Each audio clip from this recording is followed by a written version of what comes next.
Hi అండి, welcome to Sunitha cooking channel. ఈరోజు మన రెసిపీ క్యాలీఫ్లవర్ కర్రీ అండి. దాబా స్టైల్లో నేర్చుకోబోతున్నాము. ఎప్పుడు చేసే విధంగా కాకుండా క్యాలీఫ్లవర్ కర్రీని ఈ విధంగా చేయండి, చాలా టేస్టీగా ఉంటుంది. చూస్తుంటే నోరూరిపోతుంది కదండి. మనకి కర్రీ చూస్తుంటే టేస్ట్ కూడా సూపర్గా ఉంటుందండి. రోటీలోకి కానీ, రైస్లోకి కానీ, నాన్లోకి కానీ, జీరా రైస్లోకి కానీ కాంబినేషన్, వెజిటేబుల్ బిర్యానీలో కూడా సైడ్ డిష్గా పనికొస్తుందండి. చాలా బాగుంటుంది, తప్పకుండా మీరు ట్రై చేయండి. చాలా సింపుల్గా టేస్టీగా అయిపోతుందండి. చూడండి, దీనికోసం ముందుగా మనం ఫ్రెష్ క్యాలీఫ్లవర్ని తీసుకోవాలి. తీసుకొని చిన్న చిన్న ముక్కలుగా చూడండి వీడియోలో చూపించిన విధంగా చిన్న చిన్న పీసులుగా కట్ చేసుకొని ఈ విధంగా కట్ చేసుకొని కాడలు లేకుండా ఫ్లవర్ మాత్రమే తీసుకోండి. కాడలు మరీ కావాలంటే వేరే కర్రీలోనే వేసుకోవచ్చు. ఇలా కట్ చేసుకొని బౌల్లో తీసుకోవాలి. ఇప్పుడు స్టవ్ వెలిగించుకొని ఆ గిన్నెలో వాటర్ తీసుకున్నాము. వాటర్ తీసుకుని ఇందులో 1/2 టేబుల్ స్పూన్ పసుపు, 1/2 టేబుల్ స్పూన్ సాల్ట్ వేసుకొని ఇందులో మనం కట్ చేసుకున్న క్యాలీఫ్లవర్ ముక్కల్ని వేసుకోవాలి. వేసుకొని ఒక 5 నిమిషాల పాటు ఉడకనివ్వాలండి. 5 నిమిషాలు ఉడికితే మనకి కర్రీలో ఈ విధంగా కలర్ అనేది బాగుంటుంది, టేస్ట్ కూడా చాలా బాగుంటుందండి. ఈ విధంగా ఉడకబెట్టుకోవాలి. మరీ మెత్తగా ఉడకబెట్టకండి. ఒక 5 నిమిషాలు ఉడకబెట్టుకోండి సరిపోతుంది. ఒక 80% మనం ఈ విధంగా కుక్ చేసుకోవాలి. చూడండి, ఈ విధంగా కుక్ అయితే సరిపోతుంది. ఇప్పుడు మనం ఒక స్ట్రైనర్ తీసుకొని గరిటె ఇలాగా వాటర్ లేకుండా తీసుకొని ఒక గిన్నెలో వేసుకోవాలి. అదేవిధంగా మిగతావన్నీ కూడా వాటర్ లేకుండా తీసుకొని డ్రైగా తీసుకోవాలి. ఇవి కొంచెం చల్లబడిన తర్వాత ఇప్పుడు స్టవ్ వెలిగించుకోవాలి. స్టవ్ వెలిగించుకొని ఒక ప్యాన్ పెట్టుకున్నాము. అందులో మనం 2 టేబుల్ స్పూన్ల శనగపిండి ఉంది కదండి, బజ్జీ పిండి, అది వేసుకోవాలి. అది వేసుకొని దోరగా ఫ్రై చేసుకోవాలి. ఎక్కువ మాడకూడదండి, మాడిపోతుంది. అందుకని మీరు సిమ్లో పెట్టుకుని బాగా ఫ్రై చేసుకోవాలి. ఇలా ఫ్రై అయ్యేటప్పుడు మంచి అరోమా మాదిరిగా మంచి స్మెల్ వస్తుందండి. శనగపిండి వేగేటప్పుడు ఇలా వేగిన తర్వాత మంచి వాసన ఇలా వచ్చిన తర్వాత ఇప్పుడు దీన్ని తీసి ఒక బౌల్లోకి తీసుకోవాలి. ఇప్పుడు అదే ప్యాన్లో మనం 1 టేబుల్ స్పూన్ల నెయ్యి వేసుకుంటున్నాము. దీని బదులు బటర్ అయినా వేసుకోవచ్చు, లేదా ఆయిల్ అయినా వేసుకోవచ్చు. ఇందులో 1/2 టేబుల్ స్పూన్ పసుపు, 1 టేబుల్ స్పూన్ కారం వేసుకోవాలి. వేసుకొని 1 మినిట్ పాటు అలా ఫ్రై చేసుకొని ఇప్పుడు మనం ఉడకబెట్టుకున్న క్యాలీఫ్లవర్ పీసుని వేసుకోవాలి. వేసుకొని మొత్తం ఒకసారి బాగా, అంటే క్యాలీఫ్లవర్ అనేవి చితకకుండా బాయిల్ చేసాం కదా, అవి చితకకుండా ఈ విధంగా చిన్నగా ఫ్రై చేసుకోవాలి. బాగా మిక్స్ చేసుకుంటూ పసుపు కారం అన్నీ బాగా పట్టేటట్టు బాగా మిక్స్ చేసుకోవాలి. చేసుకొని ఇది ఒక 2-3 మినిట్స్ పాటు బాగా ఫ్రై చేసుకోవాలి క్యాలీఫ్లవర్ని. చూడండి, బాగా ఫ్రై అయిపోయాయి కదా, ఈ విధంగా ఫ్రై అయితే సరిపోతుంది. ఇప్పుడు వీటిని తీసుకొని ఒక ప్లేట్లోకి తీసుకోవాలి.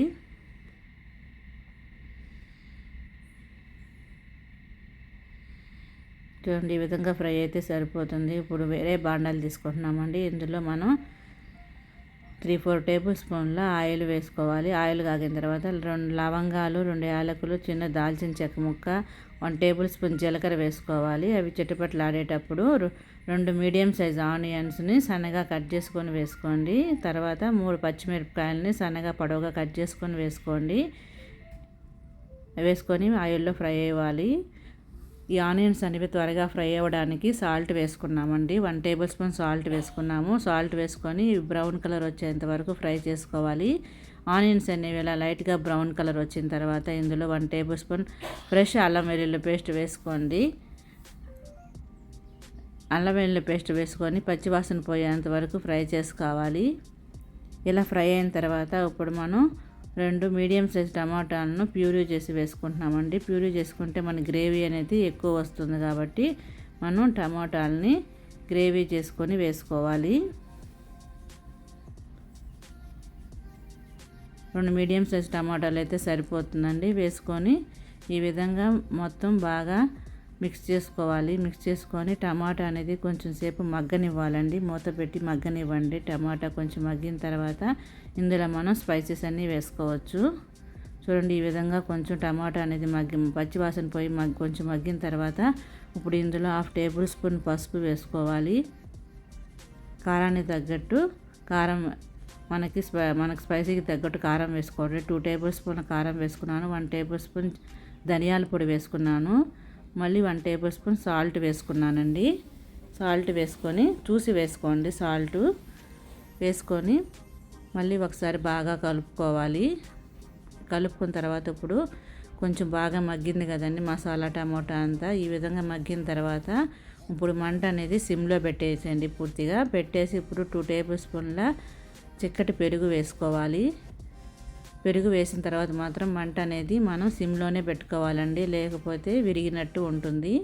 అందుకని సిమ్లో పెట్టుకొని మనం పెరుగు వేసిన తర్వాత సిమ్లో పెట్టుకొని ఇలా కలుపుకుంటే మాత్రం క్రీమీగా బాగా వస్తుంది. చూడండి, పెరుగు వేసిన తర్వాత ఈ విధంగా మొత్తం బాగా మిక్స్ చేసుకోవాలి. ఈ విధంగా మిక్స్ చేసుకున్న తర్వాత ఇప్పుడు మూత పెట్టి కొంచెం బాగా ఫ్రై అయ్యి ఆయిల్ పైకి తేలేంత వరకు మగ్గనివ్వాలి. అంతలోపల మనం శనగపిండి ఫ్రై చేసుకున్నాం కదండి, దాంట్లో కొద్దిగా 2-3 టేబుల్ స్పూన్ల వాటర్ వేసుకొని ఒకసారి బాగా కలుపుకొని మనకి ఉండలు లేకుండా ఈ విధంగా కలుపుకోవాలి. ఈ విధంగా కలుపుకున్న తర్వాత ఇప్పుడు చూడండి, కర్రీ అనేది కొంచెం మగ్గింది కదా, ఆయిల్ పైకి తేలింది కదా, బాగా కుక్ అయిందనమాట గ్రేవీ మొత్తం. ఇప్పుడు ఇందులో మనం కలిపి పెట్టుకున్న శనగపిండిని వేసుకొని కలుపుకోవాలి. డైరెక్ట్ వేస్తే ఉండలు కడుతుంది కదా, అందుకని మనం కలుపుకొని వేసుకున్నాము.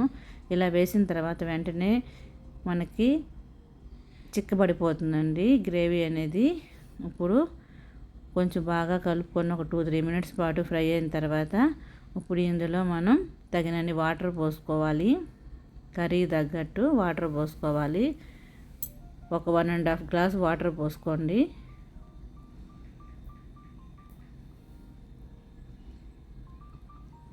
చూడండి, వాటర్ పోసుకున్న తర్వాత ఒకసారి బాగా మొత్తం కలుపుకొని ఇప్పుడు ఇందులో మనం ఫ్రై చేసుకున్న క్యాలీఫ్లవర్ పీసులను వేసుకోవాలి.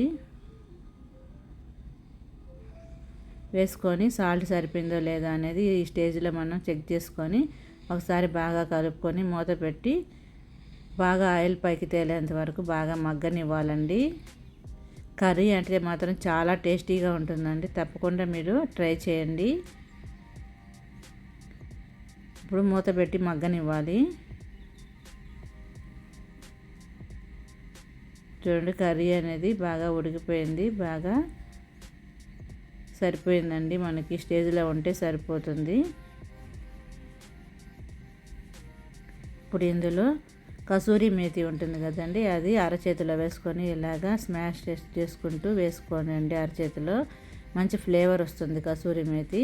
తర్వాత 1/2 టేబుల్ స్పూన్ గరం మసాలా వేసుకొని సన్నగా కట్ చేసుకున్న కొత్తిమీర కూడా వేసుకోండి.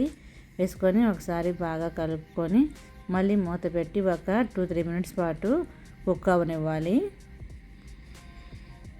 చాలా అంటే చాలా టేస్టీగా ఉంటుందండి కర్రీ అయితే. ఇప్పుడు మూత పెట్టి మగ్గనివ్వాలి. ఒక 5 నిమిషాలు మగ్గనిస్తే సరిపోతుందండి. చూడండి, మన కర్రీ రెడీ అయిపోయింది.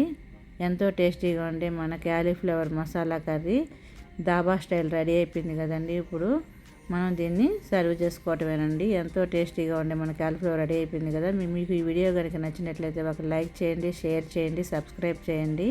మరిన్ని వీడియోస్ కోసం సునీత కుకింగ్ ఛానల్ ఫాలో అవుతూ ఉండండి. మన ఛానల్ని సపోర్ట్ చేయండి. Thank you for watching friends. Please subscribe my channel.